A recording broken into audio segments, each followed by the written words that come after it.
December 7th, 1941. It began like any other Sunday. Across America, families were waking up. They were preparing for church. They were reading the morning paper. The world was at war, but that war felt distant. It was something happening over there, in places with names most Americans couldn't pronounce. The Atlantic, the Pacific, seemed like impenetrable shields. There was a sense of safety, a belief that the turmoil of Europe and Asia could not touch the shores of the United States. Then, the news came. It arrived in fragments, crackling over the radio. A report from Honolulu. An attack. The naval base at Pearl Harbor was under attack by the Empire of Japan. The shock rippled across the nation like a seismic wave. The isolation was shattered. The war in the Pacific was a different kind of war. It was fought not in the rolling fields of Europe, but on tiny, volcanic islands and dense, suffocating jungles. The strategy was called island hopping, leapfrogging from one fortified island to the next. It started with places like Guadalcanal.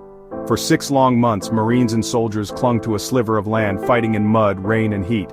Each island was a fortress. Tarawa, Saipan, Peleliu, a roll call of sacrifice. Consider Iwo Jima, a desolate volcanic island, 8 square miles. Marines landed there in February 1945 into black sand and hidden fire. 36 days of fighting for every yard. The flag raising on Mount Suribachi, a moment of hope. But the battle raged on. Of the 6 men in that photograph, 3 would be killed on that island.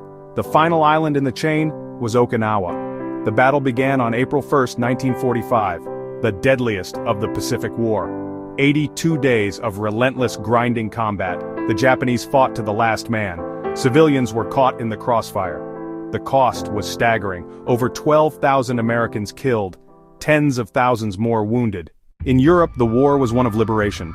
The goal was to free a continent from the grip of Nazi tyranny. American GIs, many of whom had never left their home states, found themselves fighting in ancient cities and historic countrysides. Operation Torch, the invasion of North Africa. The true test would come in Italy, the so-called soft underbelly. It proved anything but soft. A slow, agonizing crawl up the mountainous Italian peninsula. Monte Cassino, the ancient monastery on the Gustav Line. For 4 months, Allied troops assaulted German defenses, a meat grinder that consumed thousands of lives.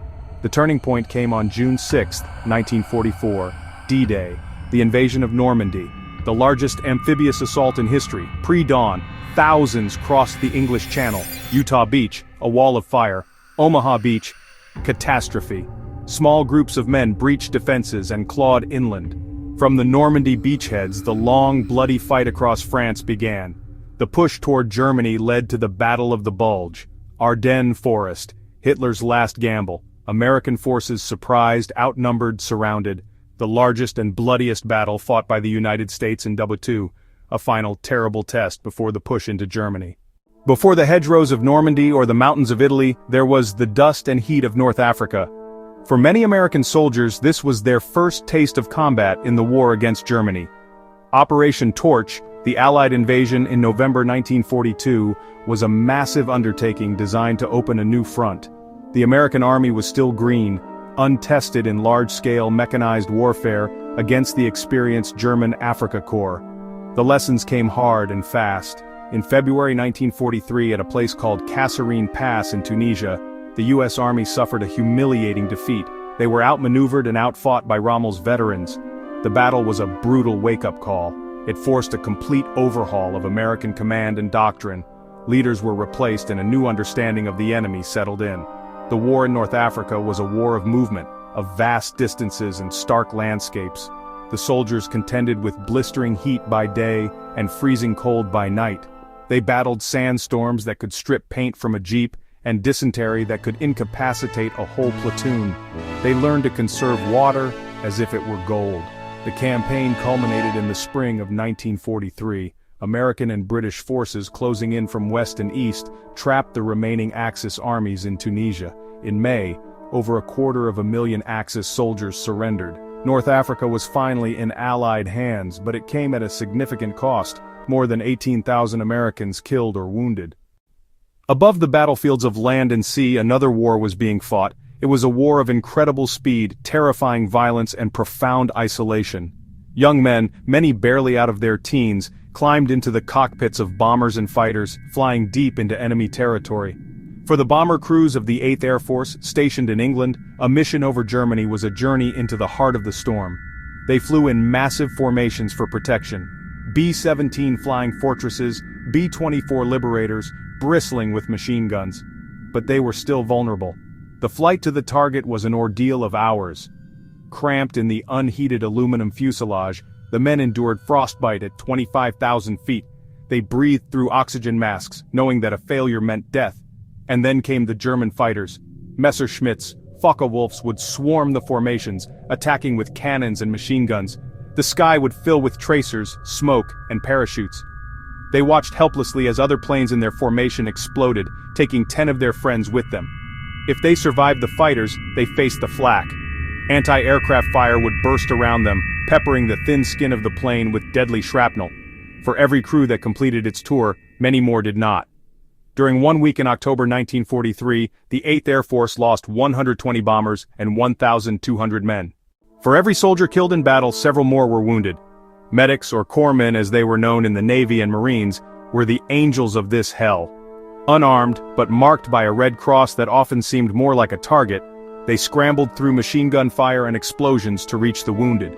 Their job was to stop the bleeding, ease the pain, and get the wounded man back to an aid station. A first, desperate step in a long chain of evacuation.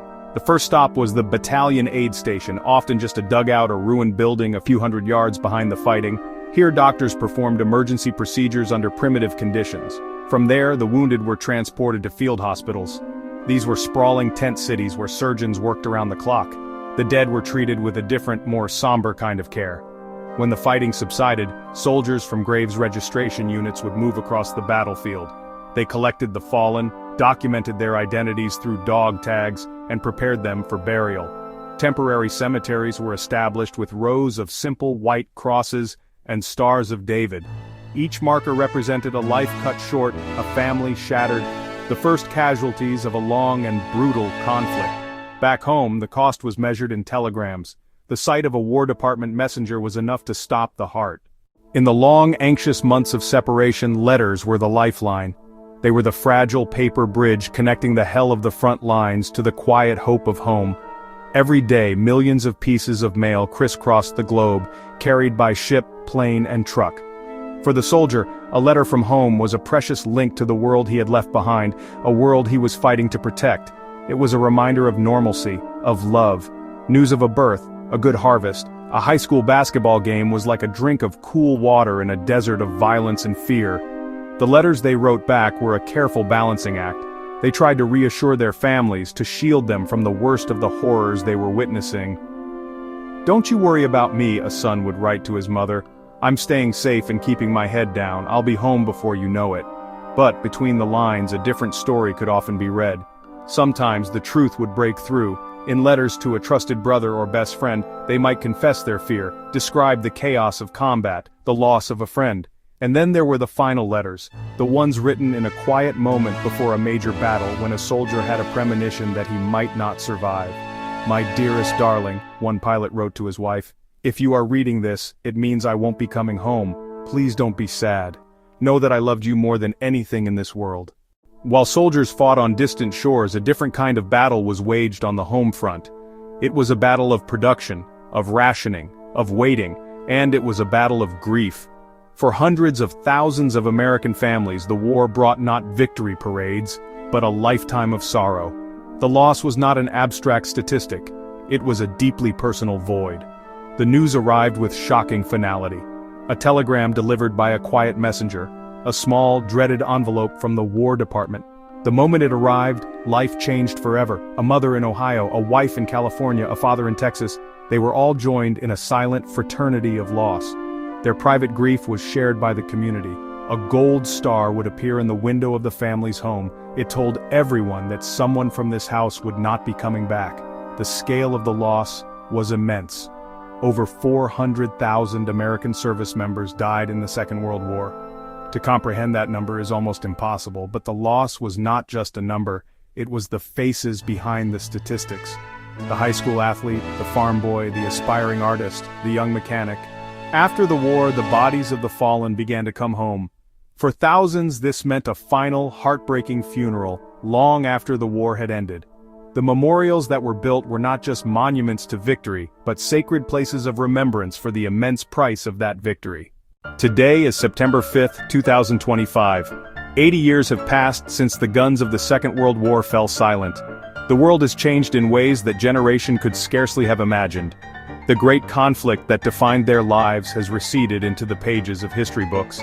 The soldiers, sailors, airmen, and Marines who fought it are now old men. Many have passed away, taking their stories with them. The battlefields have grown quiet, the scars on the land slowly healed by time. The hedgerows of Normandy are peaceful again. The black sands of Iwo Jima are silent. The waters of Pearl Harbor are calm. But we must never forget what happened in those places. We must not forget the cost. The freedom we enjoy today was purchased at a terrible price. It was paid for in places like Omaha Beach, the skies over Germany, the jungles of Guadalcanal, the frozen forests of the Ardennes. It was paid for by 416,800 American service members who gave their lives. They were ordinary people called upon to do extraordinary things. They answered that call with courage, with honor, and with a sense of duty that we can only look upon with awe and humility. They fought and died to defeat a monstrous tyranny and to secure a better world. To remember them is not simply an act of historical reflection, it is an act of civic duty. It is to understand that freedom is not free. It is a precious, fragile thing that must be defended by every generation. To walk through the rows of a military cemetery, to read the names carved on a memorial wall, is to be reminded of this profound truth. Each name represents an individual story, a unique life filled with hopes and dreams that were never realized.